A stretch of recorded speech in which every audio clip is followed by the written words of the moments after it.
When you like Ventura TV Appliance on Facebook, it's nice. But when you love the Samsung big screen we deliver, it's even better.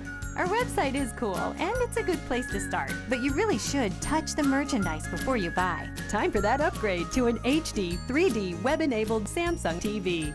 Get the best selection, price, and service in town without waiting. Come in to Ventura TV Appliance and touch the merchandise today.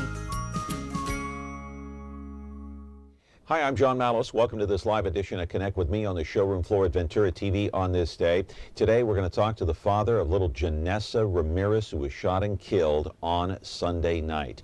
Your phone calls are important and your leads are important. If you saw anything, heard anything, or know anything, call in 436-ME-TV option 11. We'll be back with our program in just a moment.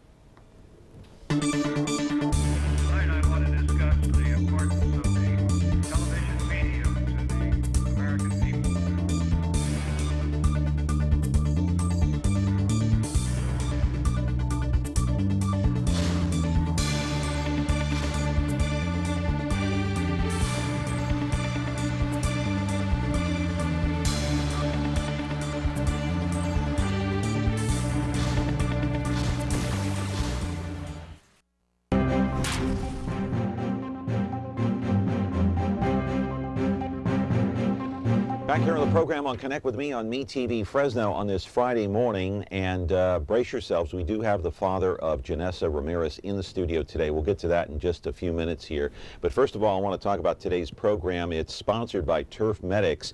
You know, out there, Lorenzo Neal, the former Fresno State Bulldog running back and former NFL star who once played in the Super Bowl, is a part owner in that company, and so his sponsorship is greatly appreciated on this day. I do want to mention that we are on Comcast Channel 187, 43.6 and 13.1, and later in the day you can watch us on YouTube and Biz TV, 2 o'clock, 13.6, 8 o'clock at night on 13.5. And just now, just this week, I opened up a Twitter account, so you can follow me on Twitter at John Mallos Me TV. Post any comment you want on there. And you can follow what we're doing here on the program, upcoming programs, comments about previous guests, and whatever else is on our mind here at Me TV. I do want to mention the mailers that you have to mail in by February the 5th. They are the water meter mailers, not really specifically the water meters, although they have a direct tie to them. Whether or not your water rates are going to go up is going to depend how many people mail these things in. Mark Standriff, hard guy to get a hold of, but call him at City Hall, 621-8000. The recording is 621-8618. So the water meters and, yes, the water rates are tied in. Those are the mailers I was talking about. Should have received one of those in the mail over the holidays, either Christmas or New Year's. So mail that back. Check that little box that you see there. Sign the card. Mail it in. It has to be inside the city clerk's office by February the 5th. If it's postmarked by the 5th, it's not going to count. So what this means is if you check the box, you sign the card, that means it's a protest vote. That means you do not agree, you do not want your water rates to go up. But if you simply leave it sitting on the coffee table or the kitchen table and you don't mail it in, well, that means that you agree with City Hall that they should raise your water rate. So you have until the 5th. Anyway, this is day number 5 and still no suspects in custody. The hunt goes on for those who shot little tiny 9-year-old Janessa Ramirez last Sunday night. Roll the videotape, my friends. I'll show you exactly what I'm talking about here on the program today. It all happened last Sunday night around 9 o'clock near Clinton and Marks. That's where police believe gang bangers got into a shootout and a stray bullet traveled some 300 yards and hit Janessa. A shrine has been built at the very spot where she was shot, then fell, complained of a burning stomach, told her mom she loved her, then closed her eyes, and little Janessa never woke up again. The last 2 nights, residents, family, and friends have held a candlelight vigil in honor of Janessa. Police aren't saying much right now. They have about 30 leads, though, they say, although they have scoured through at least 20 videotapes taken from security cameras at various businesses around the scene. They are hoping to find something that will lead them to the shooter, and a $22,000 reward is being offered for any information that will lead them to the shooter. you can and will remain anonymous. This is where it happened. That's the shrine there yesterday. It will take some courage, though. Crime Stoppers number is 498-STOP, or you can call the Fresno Police Department at 621-2000. Janessa, as you see here, was a 4th grade student at Steinbeck Elementary School. Her family and friends are heartbroken at the loss. An entire community has been shaken by this senseless violence. Janessa's mother, Stacy, spoke to KMPH Fox 26 earlier this week. We stopped to cash in lottery tickets because me and Janessa said that this store had like lucky ones and winners, and she goes, "Mommy, you're gonna win tonight big. It's gonna be a good night." I go, "Okay." So I run in the store, get the tickets, and I ran into her little friend. She goes, "Is that Nessa in the car?" I go, "Yeah." He goes, "Can we say hi?" I go, "Yeah." And he said hi, and he goes, "My mom wants to say hi." I go, "All right, come on, Janessa, get out of the car." So I go, "Lock up," and then give me my keys. While walking over, she goes, "Uh-oh, I locked the keys in the car." I'm like, "Janessa!" So I called my mom, and she was like, "I'll be there in 20 minutes. And then we walked over, said hi to the friend. The friend hugged her, and then within like a few minutes, we heard pop, pop, pop, and I go, "What was that?" And Janessa goes, "Sounds like firecrackers. People are crazy." I go, "Yeah." And then within 2 minutes, she just fell to the ground, and she started screaming, my back, my stomach's on fire, Mom, I'm hurting." And I fell to her, and I'm a medical assistant, so I started giving her little like compressions, trying to help her, and she said, "I love you," and she was gone. She said that right here, like right here? She held my hand and "I love you," and just closed her eyes and was gone. And I tried to shake her and bring her back, and she didn't. And then I said, "That's all. I don't know." So this happened so quickly for you. I mean, a blink of an eye. I mean, a hug, and I mean, within like just bam. I was just like, "This real? What's going on?" You know. Wow. I didn't understand it. Now, just the fact that like this, the police are saying what happened just about 300 yards away from here. That shocks me. I mean, 300 yards, really? I mean, wow. Then that just shows, yeah, bullets don't have a name and they fly. It's ugly. And how do you feel about that? Like, the police are saying this was gang violence that happened that happened down there. It's like, well, I know I'm not a gang man right now, Janessa, but it's like, really? I mean, why have gangs? Why? What is the purpose of a gang? I don't know. I don't get it.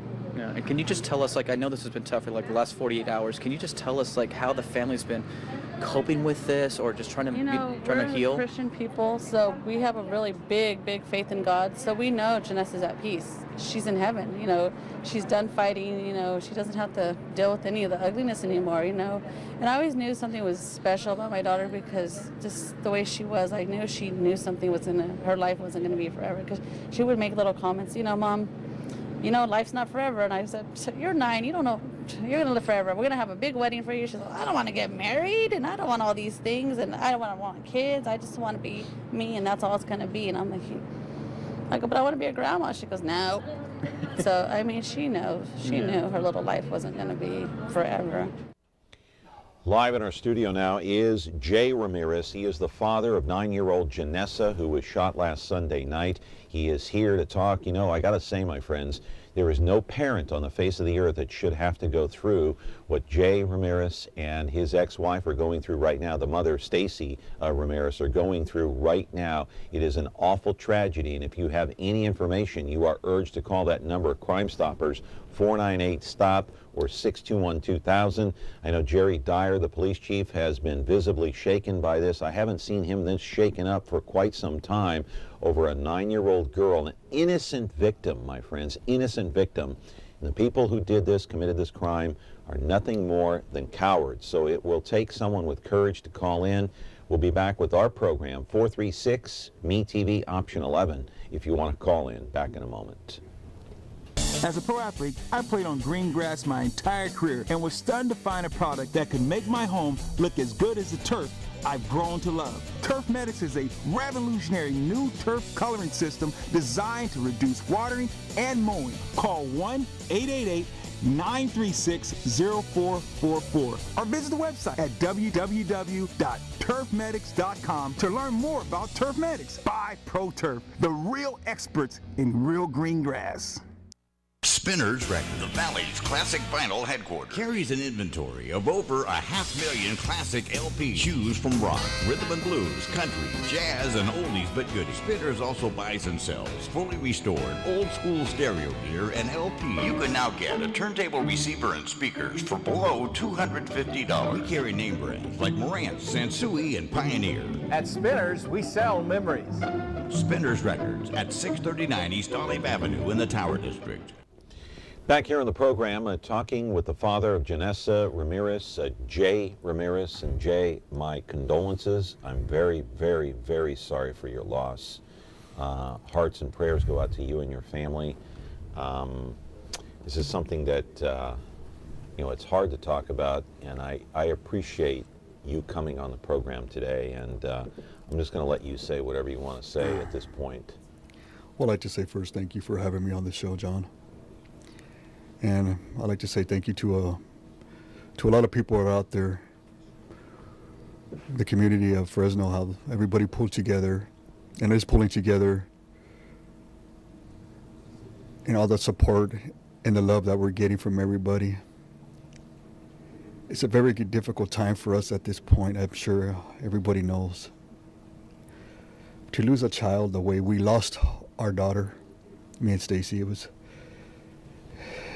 very unexpected, very tragic, very painful. We have mixed feelings on a lot of things, and it's very difficult for us at this time, of course. My feelings are so up and down at this time. I don't know what to do. It's really a lot to say or do.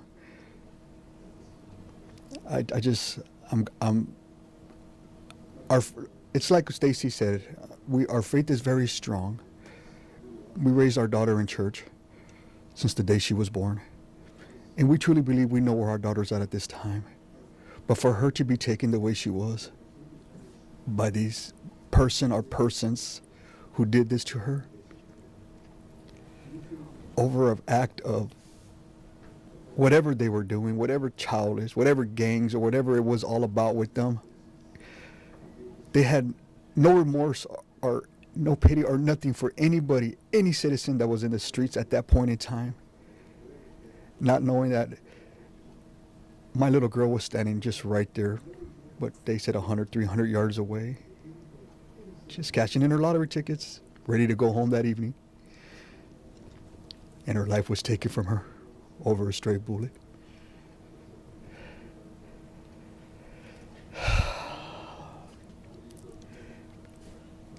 It's hard.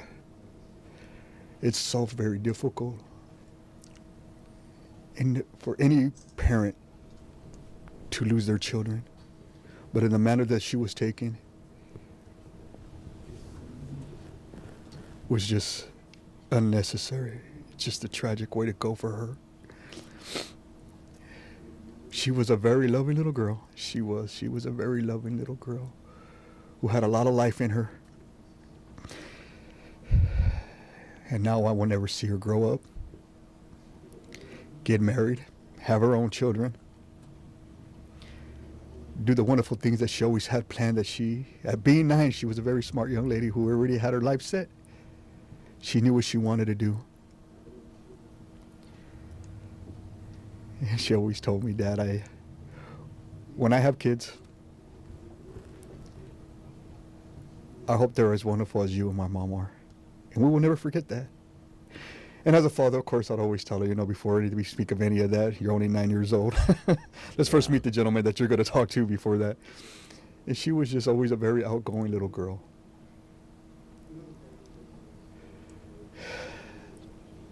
What kind of things was your daughter interested in? Oh, my daughter, she was interested in so many things. She was so involved in our church. My daughter was a big football fanatic, of course, because as a father, I brought her up that way. She was a big San Francisco 49er fan. Oh, yay. Yes.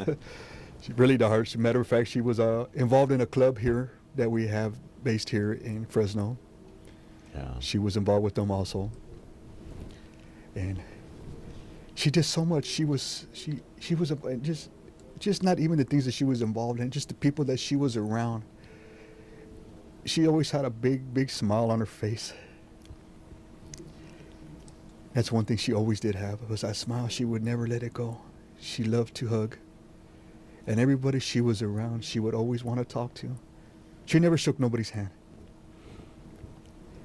She would always walk up to you and say, hello, my name is Janessa, and would want to hug you.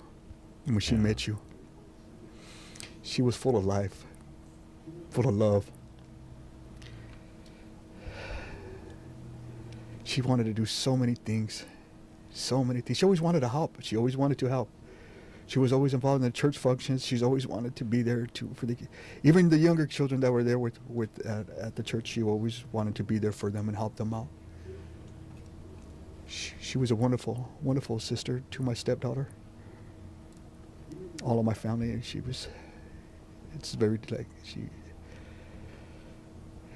brought so much joy and happiness in her lives when she was always with us. Of course, like any child would do with any family or with any parents. But right now we are looking for justice, and that's what I want. I want justice for my daughter. And for the person or persons who did this to her, if you have any remorse, don't be a coward. Step up. Take what's coming to you. Because you took an innocent life that was unnecessary for that to happen. I won't hate you. I was never brought up to have hate in my heart. But I won't forgive you for what you did to us and what you did to my daughter. And if there's anybody out there who knows anything whatsoever, you may not think it may not be important, but it could be something, please notify Fresno PD, notify Crime Stoppers. If you don't want to tell them, tell somebody who will tell somebody. Because anything at this time can help to bring justice and peace for my daughter who needs it at this time. That it'll bring justice for us, for the family who is looking for that at this time, because that's something we do need, as that closure for us. All right, we're going to take a little commercial break here and continue for another couple of more minutes here with Jay Ramirez, the father of little Janessa. We're going to be back. If you want to call in, it's 436-MeTV, option 11. Attention all units. We have reports of 2 motorcycle cops protecting California's highway. That's for us, good buddy. The Men of Chips are on MeTV. Hi, I'm John Baker. I'm John Baker. It's Officer Baker. He's the blonde one. Hi there! Officer Poncherello, man. Frank Poncherello. Oh, I'm Frank Poncherello. And he's the one who's Eric Estrada. There's no way I wouldn't remember a name like that. Catch the blonde one and the one who's Eric Estrada on now Chips. On MeTV Fresno, Xfinity 187. We're back here with the father of Janessa, the 9-year-old who was, I guess, taken from us way too soon last Sunday night. 9 years old, 4th grader at Steinbeck. What kind of a student was she? Oh, she was a very good student. She was always very helpful. She had a lot of friends. Did she ever talk about college or? No, not at that time. She was more worried about high school. High school. Yeah. I could say more high school and junior high. Especially junior high was right around the corner. She was always worried about that. Yeah. But she was a very good student. She was very smart. A's and B's. I'm not going to say total A's, but A's and B's. But she was always around more the adults than she was the children. She always wanted to help. She was always around the teachers' aides, and so forth. She was always wanting to help out and always help out with the kids. Yeah. That's the kind of the person my daughter was. Well, it's unimaginable for a parent. I don't wish this on anybody. No parent should have to go through what you're going through right now. And we do have a phone call. Would you like to take it? Yes, I'll take a phone call. Okay, That's fine. All right. Caller, you're on the air with Jay Ramirez. Go ahead. Good morning. First of all, my condolences to you and your family. When I heard on the news, it really broke my heart because, 9 years old, hadn't even started living. She had such a future ahead of her, and it was cut so short. But let me tell you, they've been telling people call Crime Stoppers. But the problem with Crime Stoppers is that if somebody that doesn't have any money, hasn't had any money for a long time, suddenly calls and they find themselves with money, this is a giveaway. And maybe this is why people don't call, because they're afraid. What do you think, John? I don't know. I just think that I don't think you can worry about that. I think at this point we need justice for Janessa. And I think that if you don't want to call the Crime Stoppers number, you can call the police department directly at 621-2000. Someone there will pick up. Yeah, and they remain anonymous, but still, people a lot of times are afraid to come forward. Let's hope that this time someone will speak out and justice is done for little Janessa. And my condolences again, Mr. Ramirez. Okay. Thank you so much. Thank you very much for calling. That's the thing. Somebody's going to have the courage to pick up the phone and not worry about a reward or anything else. They're just going to have to say, look, in their own conscience, they have to live with themselves, look at themselves in the mirror and say, I know something, I have information, I got to cough it up, whether there's a reward or no reward. And you don't have to give your name. And if you don't want to call the Crime Stoppers number, that's fine. But police department, they're there 24 hours a day, 7 days a week at 621-2000. There is an officer that will pick up, whether it's dispatch or somebody else. Just tell them, look, I have information about the Janessa Ramirez case, and I'd like to volunteer that, but I don't want to give my name. And I hope that people do that, Jay. I really hope so also. I know sometimes it'll be difficult for some people, like the caller said, for one to step forward or don't want people to know what they know. They feel maybe sometimes that maybe they would be a target then, or maybe... That's exactly the point I was trying to make, that they may end up a target, so forth, for they call this a gang activity or gang violence that occurred with my daughter. Like I said, you could be anonymous. No one needs to know who you are. Just have the courage, if you know anything, just to please, I'm asking, please, if you know anything, just make that phone call. Call Fresno PD. They're not going to ask you. They just want to know what you know. And that will help in any way that we can use that for my daughter. I don't want to violate any kind of confidences or anything, but have the police, at least in talking to the chief, Jerry Dyer, or any police officers, have they given you any encouragement that maybe they're close, at least, to getting somebody? But don't tell us anything you're not supposed to. Well, yes, of course they're going to give us encouragement, and they're going to tell us that, in this case, it's difficult. It's a difficult case because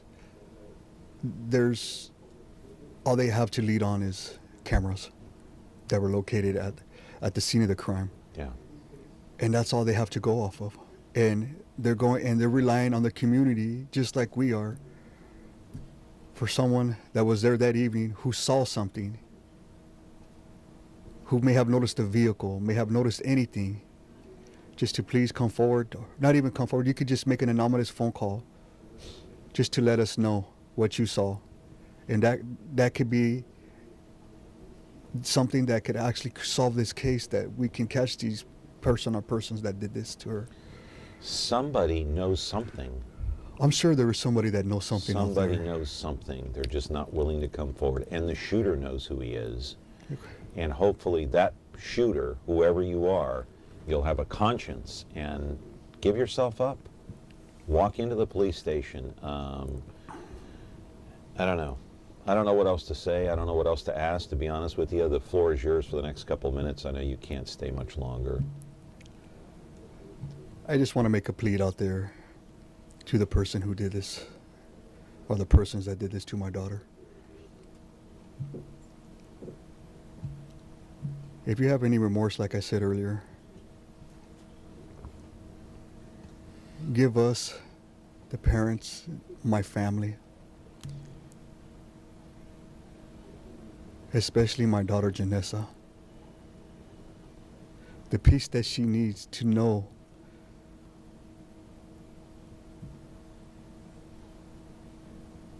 that you have some type of sorrow, some type of soul, some type of heart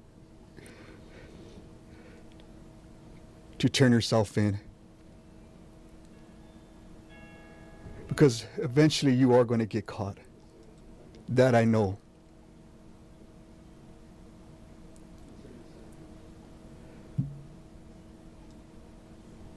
We won't hold so much anger towards you. But let justice be served. That's what we're asking, and that's what we need at this time. And that's one thing we are praying for. John, I'm sorry. I can't go any further with this. God bless you, Jay Ramirez, and your family, and thank you for coming in. And I don't ever want to go through what you're going through, and I don't want any other parent to have to. And it's God bless you. Thank you, John, so much for having me on the show. Thank you, everybody. All right. Everybody, God bless. Thank you. Thank you. And we're going to be back here on Connect with Me. Another guest is going to join us now, Armen Bacon, in just a couple of minutes. So stay tuned for more of Connect with Me on MeTV Fresno.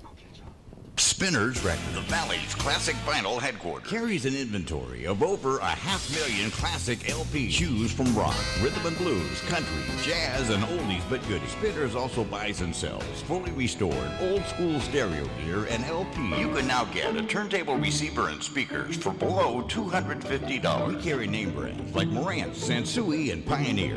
At Spinners, we sell memories. Spinners Records at 639 East Olive Avenue in the Tower District. Frigidaire. We introduced the first home freezer, the first pulsator agitator washer, and now we introduce the Frigidaire Orbit Clean dishwasher, designed with a unique wash arm that gives you 4 times more water coverage for a consistently better clean. Frigidaire, over 90 years of legendary innovation. See the full line of Frigidaire appliances at Ventura TV Electronics and Appliances.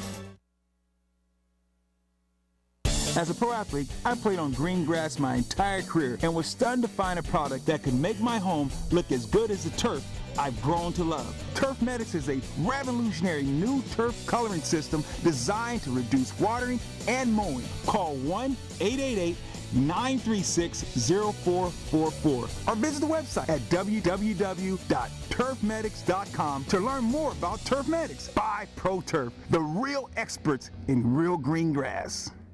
Frigidaire. It means the first refrigerator. It means a history of innovations that help make your home life better. And now we introduce the new Frigidaire French door refrigerator with over 100 ways to organize for maximum flexibility. Built with adjustable flip-up and slide-under shelving and stackable crisper drawers. It's the refrigerator that flexes to fit it all, no matter what your day will bring. Frigidaire, over 90 years of legendary innovation. See the full line of Frigidaire appliances at Ventura TV Electronics and Appliances. This fall, there is a place, familiar and inviting, timeless and warm. MeTV, a place all your own that you can call home. Hi, honey, I'm home. This fall, home is where you'll find me. You mean to tell me that's all there is to it? That's all. MeTV Fresno, channel 43.6 and Xfinity 187. Frigidaire. It means the first electric refrigerator, the first compact electric range. Now, there's the Frigidaire Gallery Range with Symmetry double ovens. It's designed to cook multiple dishes at multiple temperatures, so you can prepare the entire meal at the same time. Frigidaire, over 90 years of legendary innovation. See the full line of Frigidaire appliances at Ventura TV Electronics and Appliances. The Ballad of Andy and Barney. Andy and Barney were lawmen, bravest you ever did see. Warned every crook in the record book to stay out of Mayberry. They were the law. Yes, they were the law, and they didn't know fear. The Andy Griffith Show. I guess to sum it up, you could say there's 3 reasons why there's so little crime in Mayberry. There's Andy, and there's me, and baby makes 3. Now on MeTV Fresno. It's almost time. Now we'll find out once and for all about Clark Kent and Superman. Look up in the sky. It's a bird. It's a plane. It's a TV show. Yes, but who is he? What's his name? He's Superman. Golly, Clark, won't that be wonderful seeing Superman Fighting a never-ending battle for truth, justice, and television the MeTV way. No one can do the things that Superman does. The adventures of Superman. Now on MeTV Fresno, Xfinity 187. Frigidaire. We introduced the first home freezer, the first pulsator agitator washer, and now we introduce the Frigidaire Orbit Clean dishwasher, designed with a unique wash arm that gives you 4 times more water coverage for a consistently better clean. Frigidaire, over 90 years of legendary innovation. See the full line of Frigidaire appliances at Ventura TV Electronics and Appliances.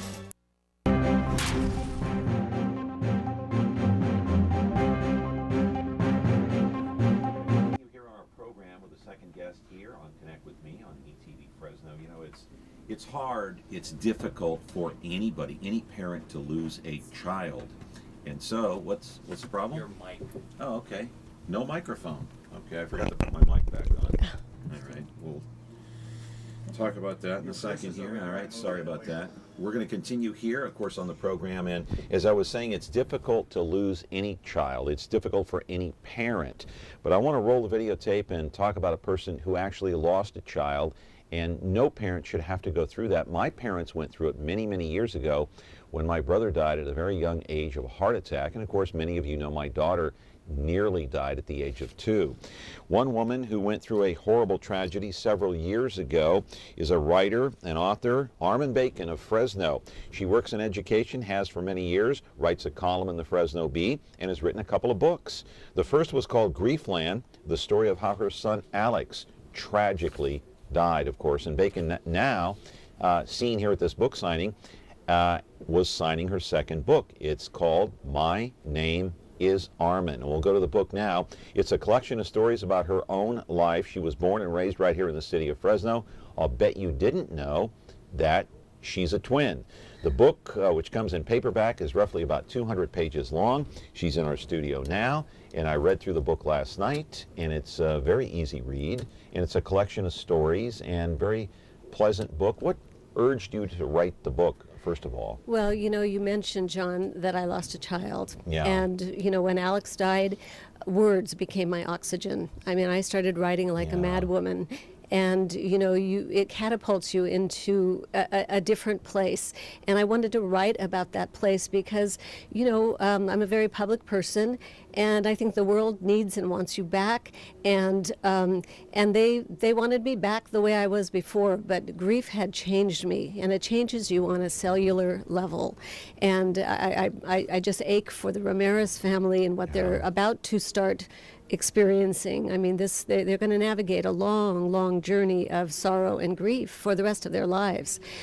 I wrote the book because there comes a moment in time when you may have to make a choice to re-enter life, and what I was clinging on to were so many of the precious, beautiful memories I had, and memories that I wanted that would keep me vertical, but memories that I wanted to pass along to my children and grandchildren. But experiences that happen in your life. Yes. But let's talk about the Ramirez case just for a moment. How far removed now since your son passed away? It's been exactly 10 years. Exactly 10 years. Mm-hmm. So you're still feeling the pain and the anguish. I'm sure you never get over that. My parents never got over the fact that my brother died. Never. They took it to their graves. So if anybody can put some sense into this, it would be you, about what's going on with this case and what the Ramirez family might be thinking, feeling, sensing right now. This morning, as I listened to Mr. Ramirez being interviewed, I thought to myself, to have to be public and to have to deal with the criminal justice system and find justice, you know, you are already insane. and feeling just walking into walls torn, and to have to go on television and make public pleas and to try to, there'll never be closure, but this certainly finding the murderer is once it will give the family a sense at least of justice a little bit, and why hasn't somebody come forward yet? Don't these people have hearts? Don't they have a conscience? Armen? I don't know. I think that it was amazing when we lost our son. It's amazing how, and look at this community is rallying around this family right now. Look at the vigil last night. There were hundreds of people last night. Yeah. So yes, I think people are good and loving, but there are some people, Yeah. but there are some people who maybe don't have that conscience and that sense of civic responsibility. And I can't answer your question, but I do know that you have to receive the love and embrace from the community. And the whole studio was quiet. We were all sobbing this morning in hearing his plea, because it's so, this innocent little child who lost her life, and this family will never be the same from this moment forward. I mean, the thing that strikes me is that, I know, and I can only speak, I came close to losing my daughter, thank God, I didn't, but with my brother, when my brother passed away, I saw my nephew, and it's never the same. It's not the same on holidays, it's not the same on birthdays, it's not the same on anniversaries. It seems like those are just lumped into every other day the rest of your life. Yes. You know what I mean? It's not, those days are not special anymore. No. Am I right? You are right. And I think one of the things that prompted me to write My Name is Armen was because, there comes a moment when you have to embrace the small, precious moments in life that do fuel your passion again, that do revive you and resuscitate you after this kind of an experience.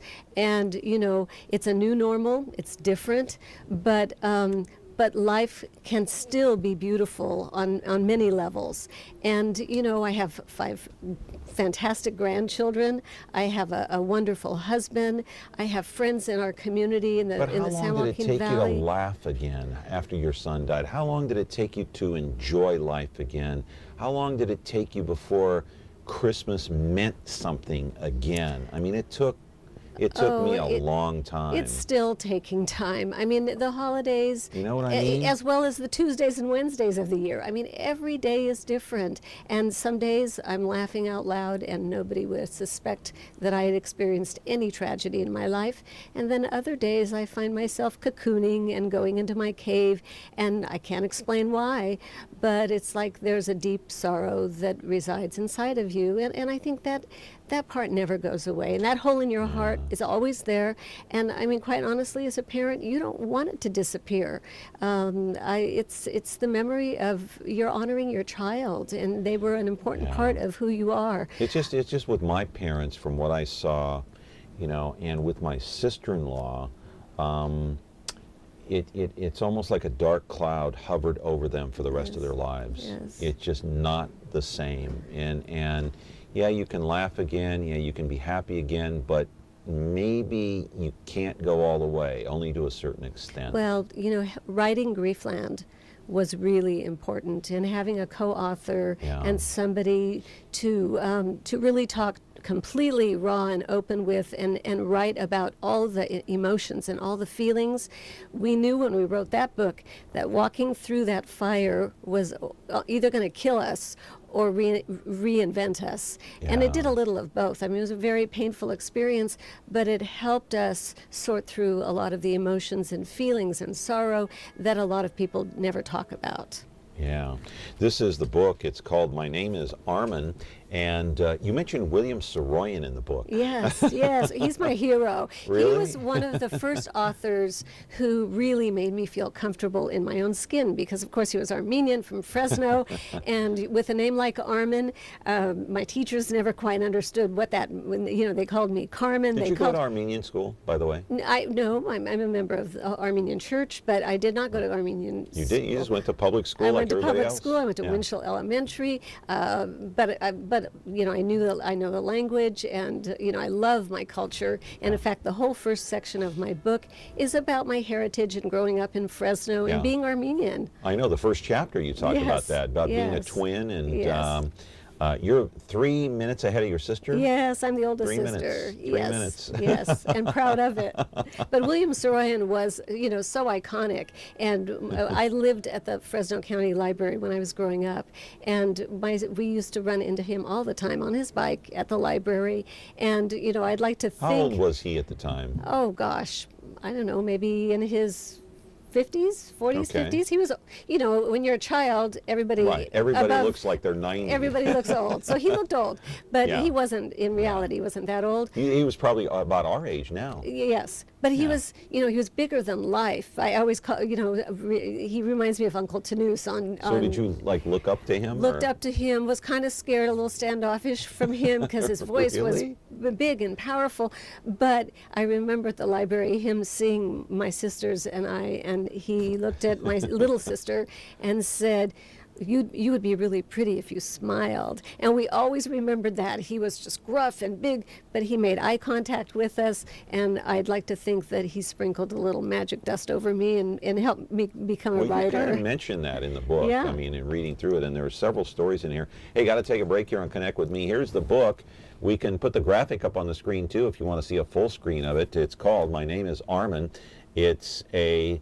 well, kind of a collection of stories, columns. She's a writer for the Fresno Bee. She does a column there, and a very, very interesting book, and an outstanding writer. And Armen Bacon is here, and we're glad she's here today. And we're glad that Turf Medics is our sponsor today, because Lorenzo Neal is part of that company, and he's our friend here too.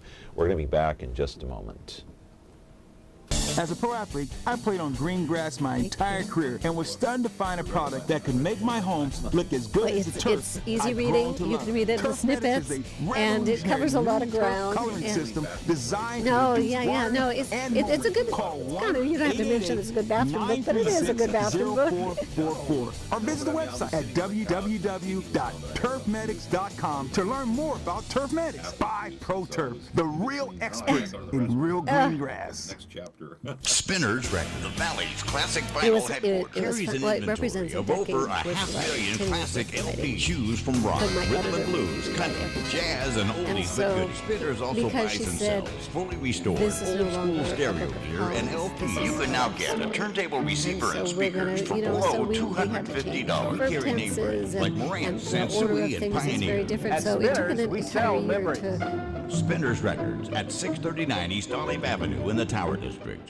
Have a lot of patience in writing them. Oh, we're back here on the program. Connect with me on MeTV Fresno, talking with Armen Bacon. So, do you have to have a lot of patience to write a book? This is one of, what, 2 books you've written One of 2 books, yeah. Well, yes, because it's not just writing. It's writing and editing and then ordering your chapters and then finding an agent and a publisher. And I was just absolutely thrilled. How long does all that take? Well, the writing took, the book represents 10 years worth of writing.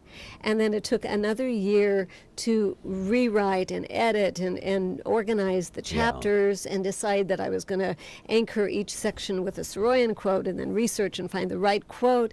And then I was absolutely honored. Fresno State invited me to publish this book under their imprint, which was a huge honor. I'm a graduate of Fresno State. I love the School of Arts and Humanities, and they have a press. And so that was a beautiful process and a wonderful marriage between me and the university. And the book is already in its 2nd printing, about to go into a 3rd. So it's doing well. Wow. And I think it's striking a chord in the hearts of especially people who live in the Valley, because I talk a lot about my roots and how much Fresno means to me and the people. And we have something... It does mean a lot to you. I noticed that just reading, even in the first, I mean, you get that sense just by reading the first chapter that you love Fresno because, is it because you were born here or why? I love it because so many dots connect. You know, you go to the grocery store and you see your family physician, and you go to the theater and you run into your Auntie Helen, Auntie Susie. We have But is constant... it that way anymore? Is it still that way? It's still that way for me. I mean, there's not, and of course I've been here all my life. It's grown. Fresno's grown It's since... grown. And maybe it's a little less than it was, maybe a couple of decades ago. Yeah. But those connections are still here, and they're still very, very strong. And you meet somebody, and you may not know them, but they know your mom and dad, or they knew an aunt or uncle.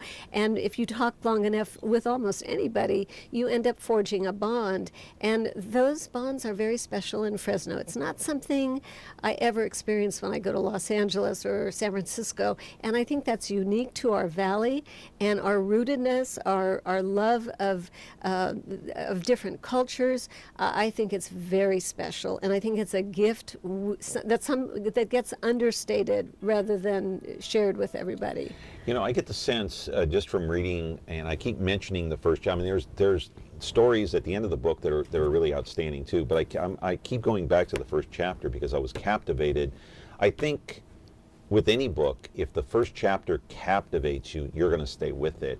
And the first chapter is interesting because it sounded like you were this little girl who you were one of, you're a twin, one of the twins. You're the eldest by 3 minutes, but you were going along with the program. The Armenian lifestyle, the grandmas, the aunts, the uncles, and the lifestyle, and going to church and all this.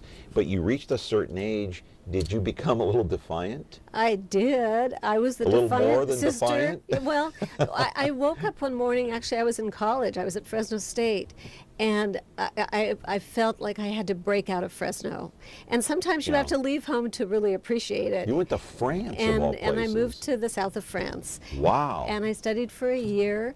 I'll bet that really threw your family into like next week. Well, yes. In those days, you didn't go away. You didn't leave home. I mean, you didn't go venture far away, and families stayed together for forever.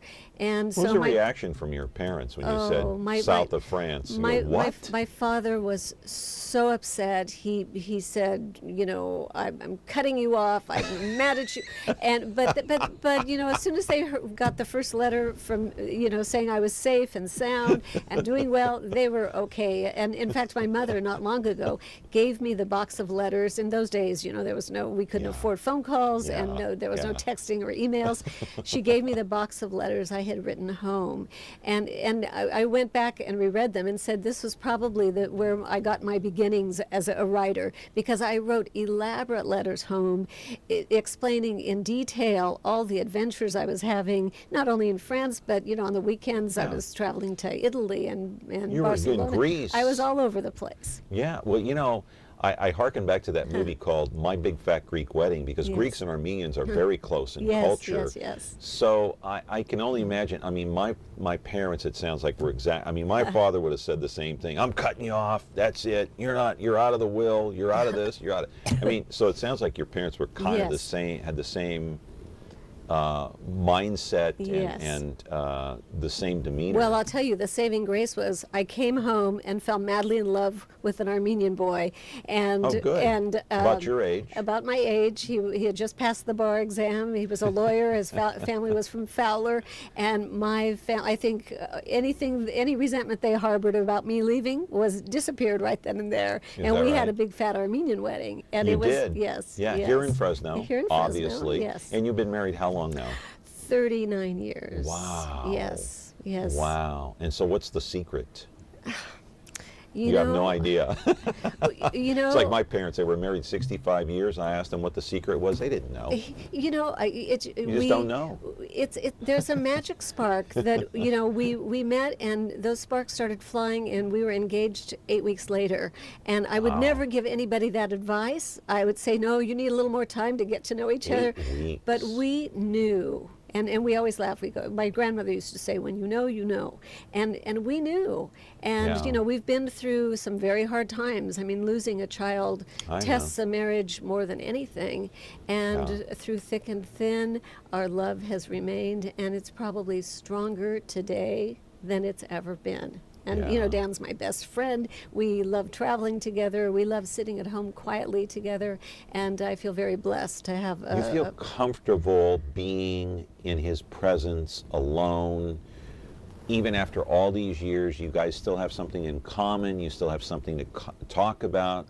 You still share Yes. I mean, even after all these years. He's the only one who really knows me from the inside out. And in fact, you know, occasionally I write a really tough column. I'll write something that is not going to be popular. You know, I've written, you know, I exposed our marriage, the difficulty it was coping with, you know, just a husband and wife relationship after losing a child. Yeah. And Dan was my biggest advocate. He said, you have to tell the truth. You can't sugarcoat this. This is the toughest thing we're ever going to go through. Say it like it is. And he says that, you know, he's my best editor. Every column I write, he's the only one who gets to see them before they go into print. And he supports me and loves me, and vice versa. See, I'm convinced after seeing my parents together for so long, 65 years, I don't think you can, you know, you can talk to every psychologist, every therapist, every expert.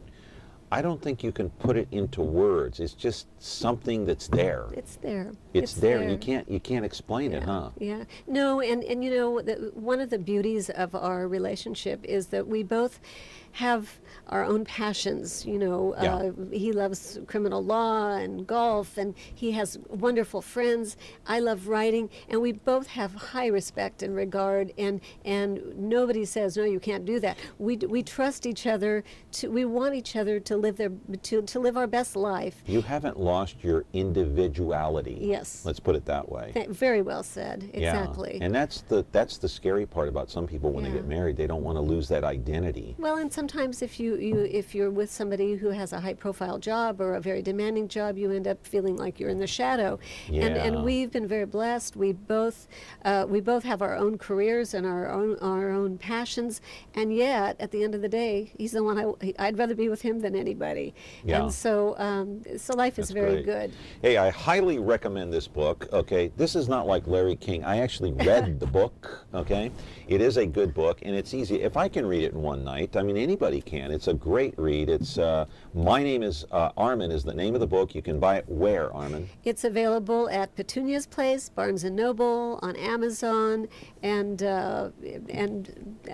also, let's see, I think the Armenian Bakery has it. That's and great. Fowler Floral has it, and it's available through the press at California State University Fresno on their website. So there's a lot of places you can I have an get it. autographed copy, and I thank you for that very much. You're so welcome. And thank you for a good, entertaining night of reading there. 436-ME-TV, option 11, if you want to call in. Hey, by the way, Turf Medics are sponsored today, thanks to our buddy out there, Lorenzo Neal. Back in a moment.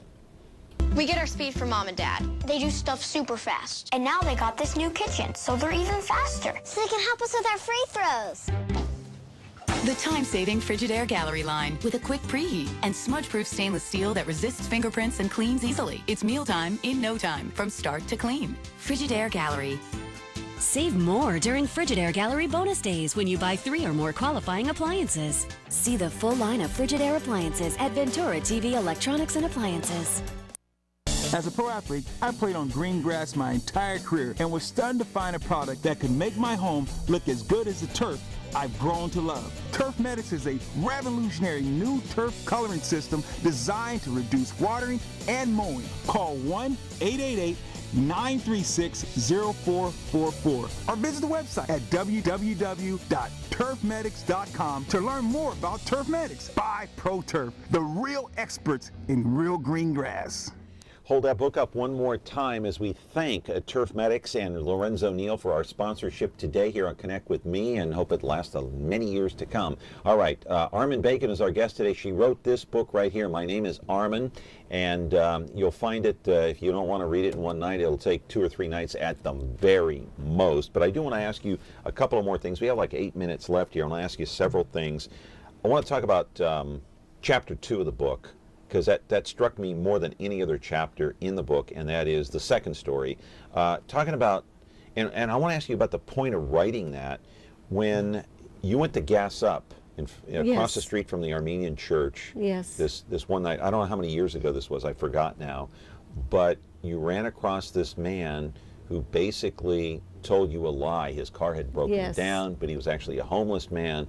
What was the point of writing that story? Were you scared at any point? No, I wasn't scared, but there was a point where I realized I was being scammed.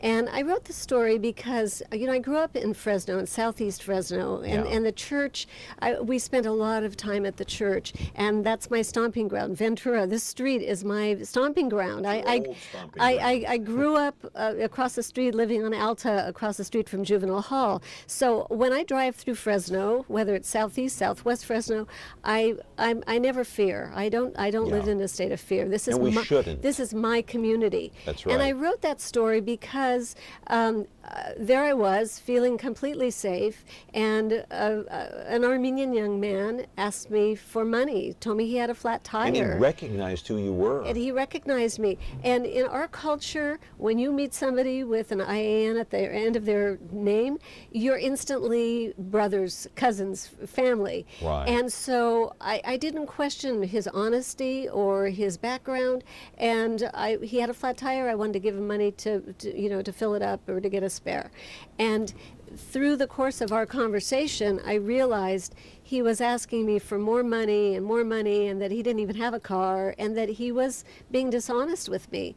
And I juxtaposed it with across the street from my church, because this was the place where my values were born, where my community lived. And here I was interacting with a brother, a cousin, one of my own, and he was being dishonest. And it was heartbreaking for me. And it was just one of those aha moments for me, a very defining moment. And, you know, years later, I was driving not too far away from there, and a policeman stopped me and said, "Why are you driving in this neighborhood?" And I tried to explain, this is my neighborhood. This is my community. And he said, "You're not safe here. Your purse should be on the ground, and it's on your seat, and somebody can carjack you." And I said, no, that could never happen to me, not here. But the reality is, it could. We got 3 minutes left, and I want to get to a couple of tweets and this article that you wrote recently in the Fresno Bee, and I'll just read the headline. It says, "Armen Bacon, a sobering toast to a new year." Does this have to do with your marriage, or more was the point about alcohol, do you think? You know, or both? It's about how we all can develop habits that feel comfortable at first, but that can turn into bad habits. And you know, my husband and I, we love wine. Of course, you know, I spent time in France. We've traveled to Europe. He collects wine, and good for your heart. And you know, we've read all the studies that it's good for your heart. And, you know, I'm introspective. In fact, you know, I try to find meaty stuff to write about in my columns. And one day it dawned on me, boy, you know, we're having a glass of wine every night, you know, with dinner, and then on weekends. And both of us were celebrating, you know, his career and my new book. And did you think it was too much at that time? Well, I said, let's entertain the question. I don't know if it's too much, but let's at least put it out there on the table. And so it's a question I thought was worthy of New Year's for all of us to ask ourselves, you know, whether it's alcohol or what we consume via food, you know, or what we put on our plates, that, you know, anything, there can be too much of a good thing sometimes. Quickly, we only got 2 minutes. Here's an email question. It says, "Title of your book is a play on Soroyan's early story. My name is Armen." Yeah, it is. Yeah, absolutely. That's what I thought, too. Yes, it is. And again, because he's my hero, and he was the first, as I mentioned earlier, first person who made me feel comfortable in my own skin. And my name is Armen. Of course, it's a very much of a play on words. I love your name. Thank you. It's a great name. Well, I love it now, but it took me 63 years to really come to peace with it. We love you here, too. Oh, thank you so much, We like Johnny. it when you come here. And I love your articles in the Bee. I love to read your book. We got 30 seconds left. The tweet coming in, if an informant is scared to talk to police, how about going to clergy? I'm talking about the Ramirez case. Yes. Go to a priest. Absolutely. Go to a rabbi. Yes, absolutely. Okay. They're giving me this, or they're going to put the hook on me. I'm going to move this out of the way. Armen, we love you here. Thank you so much. Thank you so much for the book. It was a great read. It really was. Thank you. Well, I hope the readers enjoy it, and I welcome their feedback. Okay. Come back again soon. Okay. I'd like you to be a regular here. It's a deal. All right. Armen Bacon, my name is Armen. We'll see you on Monday. Hope you have a great weekend. Ronnie Paul will be here on Monday. See you then.